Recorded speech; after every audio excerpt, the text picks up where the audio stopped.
Hi, welcome back to my channel. Thank you for joining me today. Happy Thursday, everyone. I hope you are doing well. I am indeed popping on to pour us a message with the Divine Feminine Oracle today.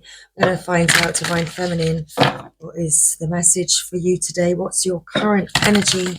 Let's see what guidance this Oracle has for you today. So, once again, thank you everybody for joining me. I do hope you are having a wonderful Thursday. Let's get into today's message for your soul.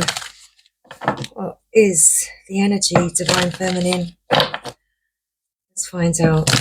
Okay, let's get you a card for your message today. What is Divine Feminine's message, please, Spirit?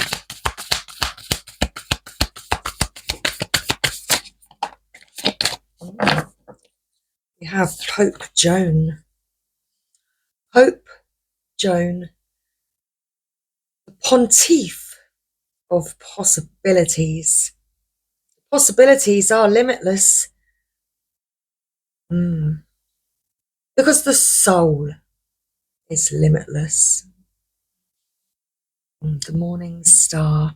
Queen Esther, this is your underlying energy. My ego is in service of my soul, and I trust my soul's divine timing. Absolutely. You are truly connecting and living out your soul's purpose and soul's desire. Being a guiding light, that shining star for others.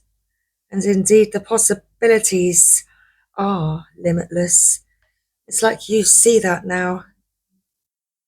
That's what your energy is all about. That's your vibe right now, Divine Feminine. Living out these endless possibilities.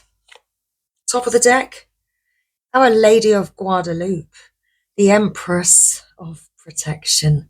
I am safe and divinely protected. I'm held in love at all times. You absolutely are safe and protected and held in love by the universe supporting you on your journey. Splitting the deck, we have Hestia, the goddess of sanctuary. No matter where I am home. The most sacred sanctuary is found within me. Within your soul, Divine Feminine. You're full of endless and limitless possibilities.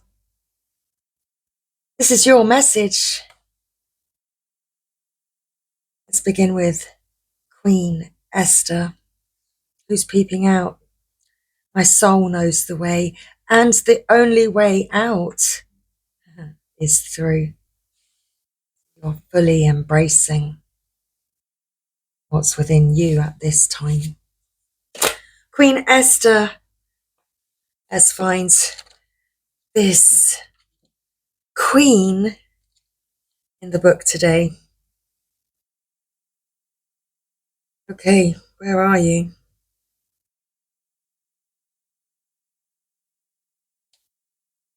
Okay, Queen Esther, the morning star. Who is Queen Esther? Esther represents the powerful combination of feminine intuition and divine timing. Esther was a Hebrew orphan born with the name Hadassah.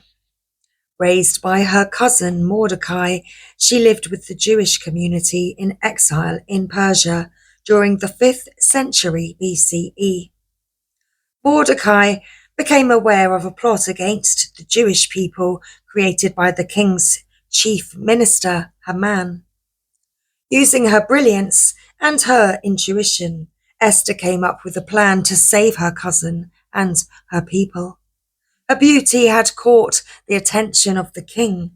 So when his current wife, Vashti, refused to come to him when called, Esther seized the moment, and the king chose her to be his wife. Then Esther didn't wait for the king to call her. She prepared a large banquet and then called for him. Once he was fully in love with her, she revealed that she was a Jew and that Haman had plotted to kill her people. The book of Esther in the Tanakh, or the Hebrew scriptures, is known as the scroll, or the Megillah, and it is read twice out loud, once in the morning and in the evening, during the festival of Purim, to celebrate the memory of Esther's brave actions. Her name is derived from the word meaning bright star, or morning and evening star. This is the name she grew into when she courageously trusted her intuition and used its divine timing to save herself and her people. When your soul selects her card, the ego has a timetable that the soul couldn't care less about. When we are feeling stressed or threatened in some way, fear can be exceptionally loud and can inform the ego to work overtime in trying to get something accomplished or to manipulate something to happen. The natural flow of energy that's always at work behind the scenes, the universe's capacity to assist us, then gets blocked. When we are in service of love, we are following the dictates of our soul, and when the ego is in service of the soul, divine timing ensues. Esther mastered this art, even under extreme duress. She listened wisely to her soul. She became a queen by letting her love for her people inform her feminine, intuitive powers. This is her imperative. Trust that everything is aligning in divine timing. Trust your soul voice. And of course, believe in the limitless possibilities. Who is Pope Joan? And why did your soul select her card today? Well, Pope Joan embodies the truth that all things are indeed possible.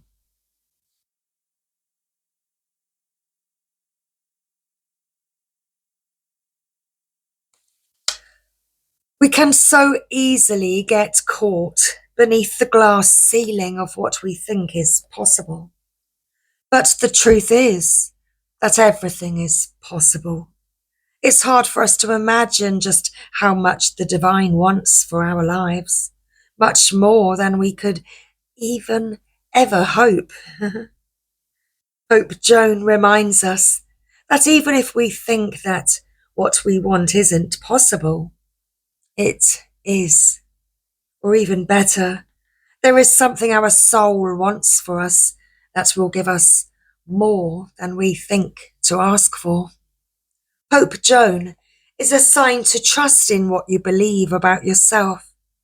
Trust what's within you. Don't rely on what you see around you. Have faith.